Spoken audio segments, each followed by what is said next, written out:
कर्नाटक में वक्फ की मनमानी के खिलाफ सड़कों पर उतरी बीजेपी।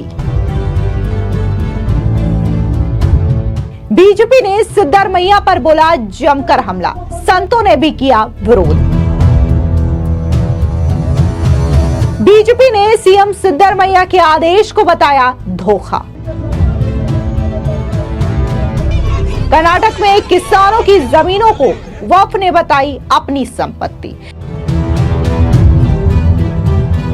कर्नाटक में किसानों की जमीन को वक्फ बोर्ड की संपत्ति बताए जाने के मामले ने तूल पकड़ लिया है। बीजेपी ने मुख्यमंत्री सिद्धरमैया पर जमकर निशाना साधा है।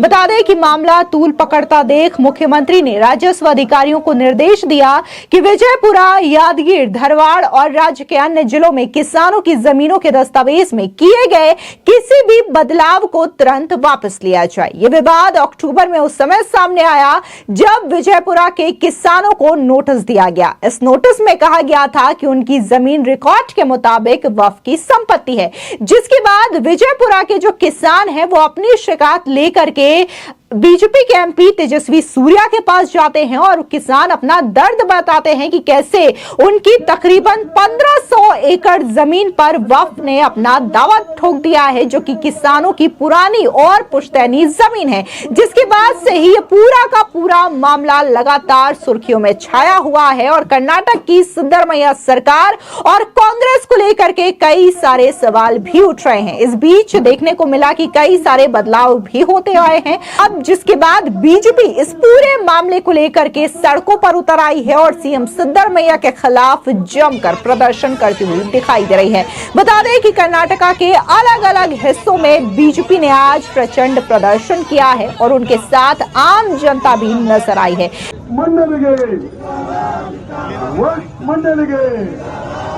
ರೈತರ ಜಮೀನು ಕಬಳಿಸುವ ವಕ್ಫ್ ಗೂಂಡಾಗಿರಿಗೆ बोलो भारत माता की, बोलो भारत माता की, वंदे वंदे, जिंदाबाद जिंदाबाद, जिंदाबाद जिंदाबाद, बोलो भारत माता की। ಶ್ರೀಮಂತ ನಾಯಕ ಈ ದೇಶದ ಪ್ರಧಾನಿ ನರೇಂದ್ರ ಮೋದಿಗೆ बोलो भारत माता की। ಹೋರಾಟ ಹೋರಾಟ ಹೋರಾಟ ಹೋರಾಟ, बोलो भारत माता की, वंदे वंदे, बोलो भारत माता की। ಗೂಂಡಾಗಿರಿ ಮಾಡ್ತಾ ಇರ್ತಕ್ಕಂಥ ವಕ್ಫ್ ಮಂಡಳಿಗೆ, ರೈತರ ವಿರೋಧಿ ಕಾಂಗ್ರೆಸ್ ಸರ್ಕಾರಕ್ಕೆ, ರೈತ ವಿರೋಧಿ ಕಾಂಗ್ರೆಸ್ ಸರ್ಕಾರಕ್ಕೆ, ದಲಿತರ ಹಣವನ್ನು ಲೂಟಿ ಮಾಡಿರ್ತಕ್ಕಂಥ ಕಾಂಗ್ರೆಸ್ ಸರ್ಕಾರಕ್ಕೆ, ರೈತರ ವಿರೋಧಿ ಕಾಂಗ್ರೆಸ್ ಸರ್ಕಾರಕ್ಕೆ, ಗ್ಯಾರಂಟಿಗಳನ್ನ ಹೇಳಿ ಇವಾಗ ಗ್ಯಾರಂಟಿಗಳನ್ನ ಕಿತ್ತಾಕ್ತಾ ಇರ್ತಕ್ಕಂಥ ಕಾಂಗ್ರೆಸ್ ಸರ್ಕಾರಕ್ಕೆ ಧಿಕ್ಕಾರ ಧಿಕ್ಕಾರ ಧಿಕ್ಕಾರ ಧಿಕ್ಕಾರ। ಎಲ್ಲಿಯವರೆಗೂ ಹೋರಾಟ, ಎಲ್ಲಿಯವರೆಗೂ ಹೋರಾಟ, ಭಾರತ್ ಮಾತಾ ಕಿ, ಜಮೀರ್ ಅಹಮದ್ ಖಾನ್ಗೆ, ಗೂಂಡಾಗಿರಿ ಜಮೀರ್ ಅಹಮದ್ ಖಾನ್ಗೆ, ರೈತರ ಮೇಲೆ ಗೂಂಡಾಗಿರಿ ಮಾಡ್ತಾ ಇರ್ತಕ್ಕಂಥ ಕಾಂಗ್ರೆಸ್ ಸರ್ಕಾರಕ್ಕೆ, ರೈತರ ಜಮೀನನ್ನ ಕಬಳಿಸ್ತಾ ಇರ್ತಕ್ಕಂಥ ವಕ್ಫ್ ಮಂಡಳಿಗೆ, ರೈತರನ್ನ ಒಕ್ಕಲೆಬ್ಬಿಸ್ತಾ ಇರ್ತಕ್ಕಂಥ ಕಾಂಗ್ರೆಸ್ ಸರ್ಕಾರಕ್ಕೆ, ರೈತರ ವಿರೋಧಿ ಸಿದ್ದರಾಮಯ್ಯ ಸರ್ಕಾರಕ್ಕೆ भारत माता की, भारत माता की।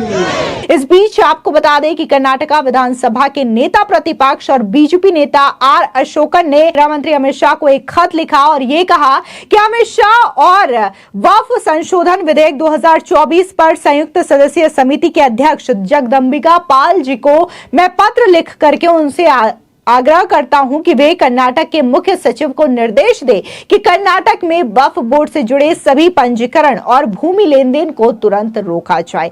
अब इस पूरे मामले को लेकर के उन्होंने क्या कुछ बयान दिया है, सुनिए आर अशोकन का ये बयान। Because Siddaramaiah always doing drama. Once he says, I will withdraw. Another his colleague Zamir Ahmad going all the district is saying Siddaramaiah has told change all the RTC and Pani everything work board. This is the double standard. Just like a cap, Muslim cap. Just Siddaramaiah kept out now. Once again they will put the cap to farmers. That's why nobody believes Siddaramaiah word. Because Siddaramaiah told, I have not done anything. In Muda, I have not done anything. I will not give 14 site back. Now he given back.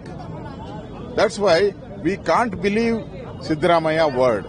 Because Zamir Ahmad massively is changing the Pani, mutation, everything in the farmers' land.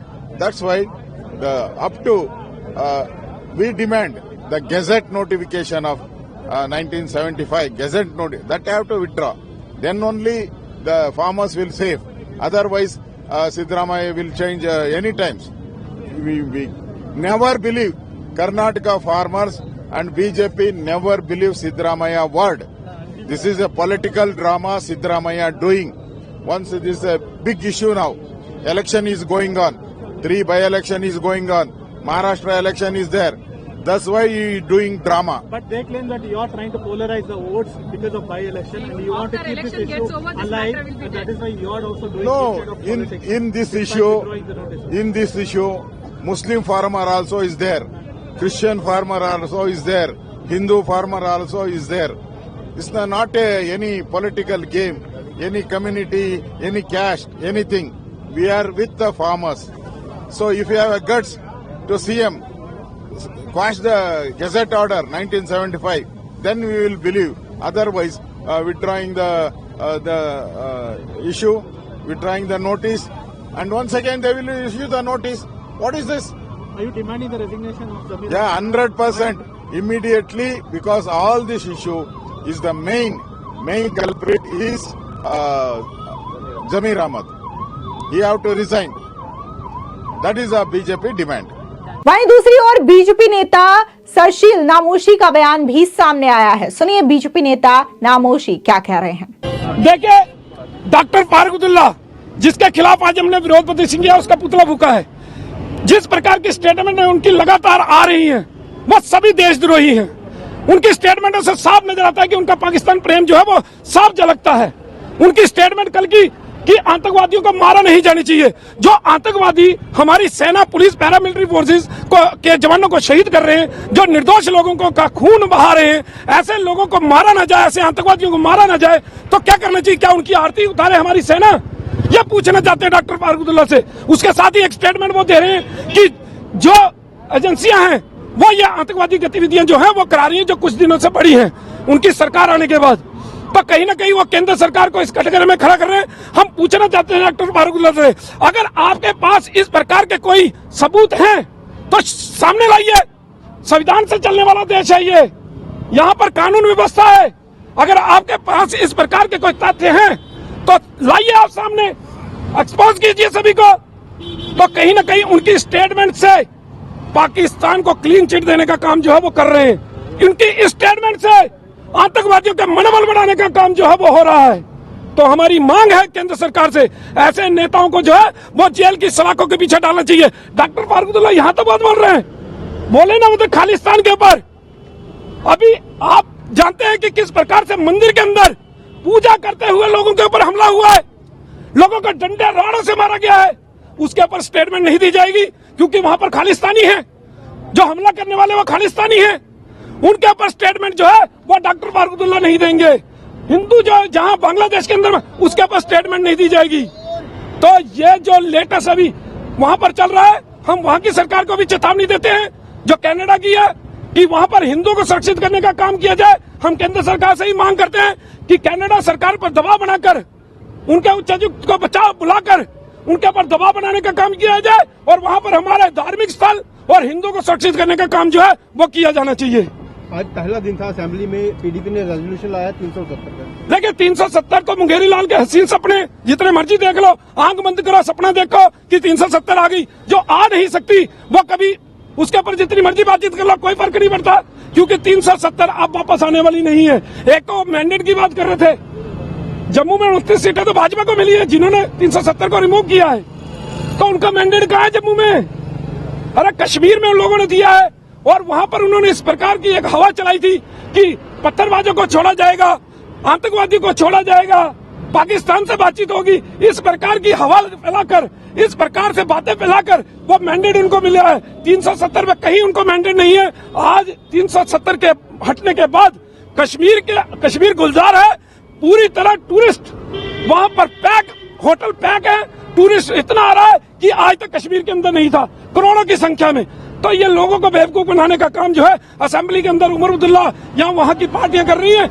जो मैंने पहले भी कहा कि मुंगेरी लाल के हसीन सपने 370 वो देखते रहे, आंख बंद करें, सपने देखें, यही हम उनसे कहना चाहते हैं। आपको बता दें, जहां बीजेपी इस पूरे मामले को लेकर के कांग्रेस और सिद्धरमैया को घेरती हुई नजर आ रही है, तो वहीं दूसरी ओर साधु संत जो समाज है वो भी पूरी तरीके से वक्फ बोर्ड की इस मनमानी से भड़का हुआ नजर आ रहा है। दरअसल आपको बता दें कि अयोध्या के साकेत भवन मंदिर के महंत सीताराम दास का बयान भी सामने आया है। उन्होंने वक्फ बोर्ड को लेकर के और कर्नाटक में हो रही मनमानी को लेकर के क्या कुछ कहा है, आप भी सुनिए। राज सिंह जी, माननीय मंत्री जी का मैं समर्थन और सहयोग करता हूं कि जिस प्रकार से कांग्रेस अपनी नीति, अपनी विचारधारा पश्चात सभ्यताओं के साथ लेकर आगे बढ़ रही है, वो देश में विभाजन की स्थिति को ही पुनः जन्म देना चाहती है। आप देखेंगे तो वक्फ बोर्ड का जो गठन हुआ यह इसी आधार पर किया गया कि कैसे पाकिस्तान के बाद एक और पाकिस्तान, एक और आतंकवाद इस देश में जन्म दिया जाए और इसका विभाजन किया जाए, और उसी के आधार पर कांग्रेस आगे बढ़ रही है। कांग्रेस की मानसिकता भारत जोड़ो नहीं,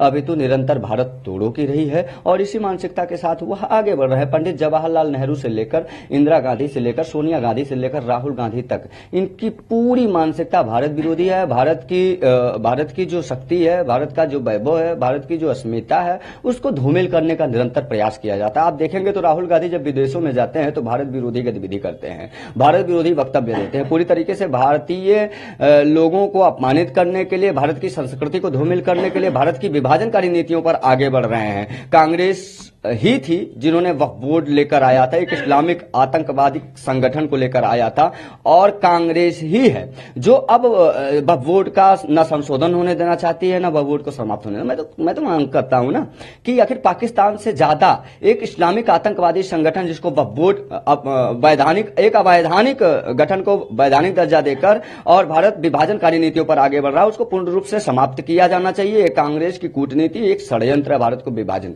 करने के लिए। देखिए, एनडीए बहुत मजबूत है और एनडीए के जितने भी सहयोगी दल हैं परस्पर आदरणीय प्रधानमंत्री श्री नरेंद्र मोदी जी के साथ मजबूती से कार्य कर रहे हैं। आप देखेंगे तो टीडीपी के जो प्रमुख चेहरा हैं, जो टीडीपी के संस्थापक आदरणीय चंद्रबाबू नायडू, जिनके समर्थन और सहयोग से भारतीय जनता पार्टी मजबूत हुई है, वहां तिरुपति तिरुमला देवस्थानम को लेकर जो मामला हुआ था, प्रसाद का मामला हुआ था, वह एक अच्छे नेता हैं और उन्होंने खुलकर प्रखर वक्ता के रूप में उन्होंने कार्य किया था और खुलकर उसका विरोध किया था। और आज उन्हीं की वजह से मैं मानता हूं कि वहां गैर हिंदुओं का प्रवेश वर्जित किया जा रहा है और हिंदू हितार्थ कार्य किए जा रहे हैं।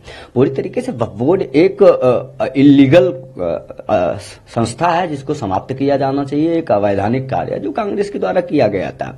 और जमीयत उलमाए हिंद के लोग जो फूट डालो की राजनीति कर रहे हैं, फूट डालो और राज करो, अब वह चलने वाला नहीं है, चूंकि भारतीय जनता पार्टी एक बेहतरीन सरकार है और जब से ये लोग आए हैं सामाजिक समानता, सामाजिक सौहार्दता बनी हुई है। निश्चित ही अब बोर्ड का अंत समय नजदीक आ गया है और वह बोर्ड अब संशोधित नहीं बल्कि समाप्त होगा और इसके लिए 100 करोड़ हिंदू संगठित है और संघीय शक्ति कलयुगे संगठित हिंदू ही इस देश का शक्ति है और वो अपनी शक्ति का प्रदर्शन करेगा और वक्फ बोर्ड के लिए आगे आकर वक्फ बोर्ड को समाप्त करने की मांग करेगा। आप देखिएगा तो पाकिस्तान से भी ज्यादा इनके पास जमीनें हैं, आज तीसरे नंबर पर सबसे ज्यादा वक्फ बोर्ड के पास जमीनें हैं, पूरी तरीके से इलीगल है। ये जो है बिल्डिंग्स के पास गरीबों को, सार्वजनिक स्थल स्थलों को, सरकारी जमीनों को जबरन अधिग्रहण कर लेते हैं, जबरन अपना आतंकवाद का उसमें जो है इस्लामिक बैनर लगा देते हैं और उसको कब्जा कर लेते हैं। यह कतई नहीं चलने वाला, कदापि भी नहीं चलने वाला। और मैं मानता हूं कि चाहे नीतीश साहब हों, नीतीश कुमार जी बिहार में हों या टीटीपी के चंद्रबाबू नायडू आंध्र प्रदेश में हो,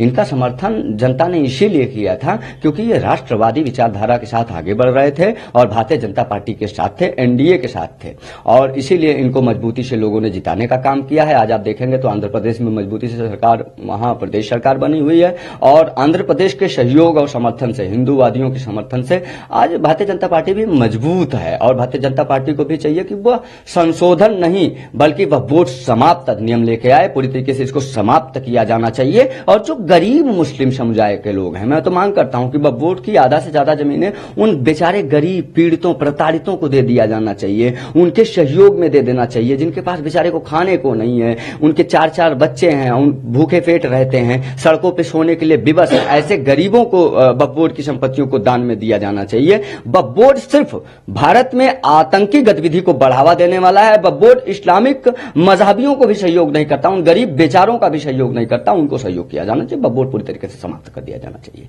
दरअसल आपको बता दें कि कर्नाटक विधान परिषद में विपक्ष के नेता चलवाड़ी नारायण स्वामी ने सीएम के आदेश को स्थानीय चुनाव जीतने के लिए धोखा करार दिया है। उन्होंने कहा कि गजट में ये केवल वक्फ की संपत्ति है, तो ये बिल्कुल भी समाधान नहीं है। मैं मुख्यमंत्री सिद्धरमैया से 1974 के गजट को वापस लेने का तुरंत अनुरोध करूंगा। उन्होंने कहा कि शनिवार की बैठक में सीएम कथित तौर पर अधिकारियों को फटकार लगाई है और उन्हें सतर्क रहने और सरकार में ऐसे विवाद पैदा नहीं करने का निर्देश दिया है। इससे किसान समुदाय को नुकसान होगा और सांप्रदायिक परेशानी भी पैदा होगी। वहीं सिद्धरमैया ने कहा है कि वक्फ संपत्ति के मुद्दे पर किसानों को जारी किए गए नोटिसों को तुरंत वापस लेने के हमारे सरकार के आदेश के बाद भी बीजेपी नेताओं ने अपना विरोध जारी रखा है। पूर्व बीजेपी मुख्यमंत्रियों बीएस येदियुरप्पा, डीवी सदानंद गौड़ा और जगदीश शेट्टार और यहां तक कि जेडीएस नेता एचडी कुमारस्वामी के नेतृत्व वाली सरकारों ने भी वक्फ संपत्तियों के संबंध में इसी तरीके के नोटिस जारी किए थे। फिलहाल इस पूरे मामले को लेकर के आपकी क्या राय है, हमारे कमेंट सेक्शन में जरूर बताएं। धन्यवाद।